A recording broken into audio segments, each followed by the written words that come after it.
Darlings, it's Mummie, Sybil Bruncheon, and here we are.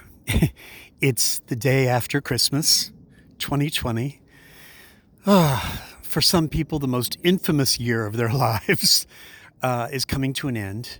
And of course, there's always that strange letdown, that hangover emotionally and philosophically and physically after Christmas, where the lights are still twinkling, but the trees begin to be thrown away on the sidewalk, and the wrappers and the ribbons and the cardboard boxes and the, what is it Dr. Seuss says, the hoofaloos and the gonfalos and the everything is thrown away or tossed away or whatever. Things are packed up and put away for another year. I don't know what to say. Christmas Day, though I'm very spiritual, I'm not per se a Christian, but Christmas Day for me is like for many people, the day afterwards. It's hard to, face the winter. For those of us in those climates, it's hard for us to face the winter without a holiday coming up. And New Year's, I think, is even worse. Look at the tree. Look at the tree. I'm going to try and see if I can get this tree. Oh, it's just a blur on my camera. That's a 2-story high Christmas tree in that house. One of my neighbors has, oh my God, I wish my camera was better. This tree is absolutely spectacular. It's huge. Look at this tree. Oh, it just doesn't do it. I wish my camera, I've got to learn how to adjust my camera. My camera is so busy adjusting for darkness that it blots out all the other things that are great. If I go in, oh, there you go. That's a little bit, look, how pretty. Isn't that beautiful? Just beautiful. Anyway, I'm walking around my neighborhood and seeing how people have decorated and what they've done, and everyone's got their little Christmas trees. And of course, this is only one part of our neighborhood. I could walk over here. Anyway, back to what I was telling you about. It's, 2020 is coming to an end. And for me, my confession to you is that in the face of enormous challenges at the end of 2019 and the beginning of 2020, my household, I didn't discuss it elaborately with you people, but my household took a tremendous hit with work and with finance and personal things, all sorts of stuff going on. And 2020, started out for us very, very, very badly. Everyone's coming home from their celebrations. I'm conducting my maskless Tour-ette here, and people are coming in. Anyway, 2020 started out very badly for me, as it did for most Americans, with the beginning of COVID, and all of our travels for work came to a sudden end, as you remember. Many of you that follow me remember that George and I went from literally weekly trips in airports all over the United States. We basically went to 34 states in a matter of 2 years for his work. And that came to a crashing end. It started in November, December to grind down. And then, oh dear God, it was gone by January, even as that idiot president was claiming that COVID was a hoax on the part of Nancy Pelosi and the Democratic Party. We were seeing the effects in the airports and everything, and seeing that people indeed were taking it very seriously.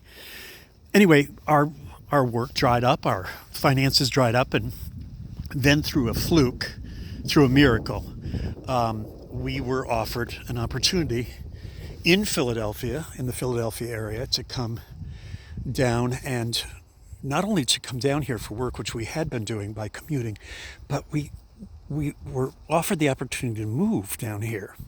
And by the way, the moon is out tonight. How gorgeous is that? Just gorgeous. And it's beginning to snow very lightly. I don't know if you can see it on the camera, but it's snowing. Anyway, to wrap up the story, 2020 unfolded. We moved here. We didn't get very much of Fire Island, but we certainly got an adventure moving here to the suburbs of Philadelphia. And we've moved to our own little townhouse, which we rent. I love you people. You all think Mummie is rich. Darlings, Mummie makes $1 look like $100. That's my talent. But no, we rent our house. And we bought a car. We became very, very suburban. Mummie was domesticated completely. We became suburban. We bought a car, and a sweet little car, used a cute little Subaru that's 10 years old, but is looks brand new because it's such a cute, wonderful, spiritual little car. And we named it and everything. But I think that I've tried to share with you that as bad as things can be, it's always important to be present to your life, to be mindful to your life, to be in the world and of the world, as Sabrina says in the movie. Audrey Hepburn's character, Sabrina, says, I have learned to be in the world and of the world. And that's very important. And it's an important distinction, to be in the world and of the world. And that's why I always say to be present, to be mindful. Those are different things, by the way. And then always to be grateful, to find things to say thank you to and about and for, to say thank you. And if I died tomorrow, I would say that 2020, while the rest of the world is wringing its hands over 2020, while the rest of the world is appalled by 2020, and how I have politically been absolutely Madame Defarge all year about the situation in this country, I can say with a clear conscience that 2020 for me was glorious. Absolutely glorious. I can't conceive of how so much could have changed so completely in 1 year. And as I've always joked, if a fairy godmother came to me a year ago today and showed me a photograph, just a photograph of what my life would be, not even a complete story or anything, just a photograph, and said, this is your life 1 year from today, I would have fainted dead away. My head would have reeled. How could 1 year have changed life so much? So, even though I am still in Facebook jail, and apparently indefinitely, and indeed may be losing my pages on Facebook because of the nature of how I've been blocked on Facebook, I will use Facebook and the separate pages of which I'm just a member, the Lollipop Guild and Cherry Groove. I will use those while I can to post links to the other places where I will be appearing. No, you won't be able to read my stories on Facebook anymore. But then again, 90% of you never read my stuff anyway. So you looked at pictures and pointed and moved on. And a handful of you, and I've done the math, a handful of you, about 2% of you even press the emoji button.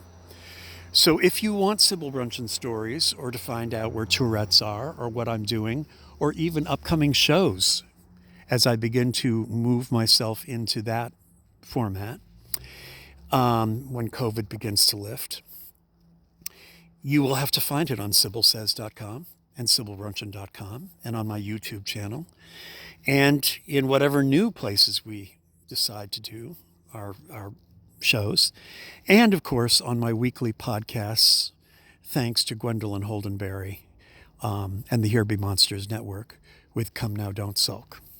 So I look forward to seeing you on the radio, as Charles Corralt used to say. And I want to wish you all happy holidays. And we'll find ways to make this after Christmas period joyous and lovely and wonderful and worth being present and mindful and grateful for, even without the twinkling Christmas lights. Good night, darlings.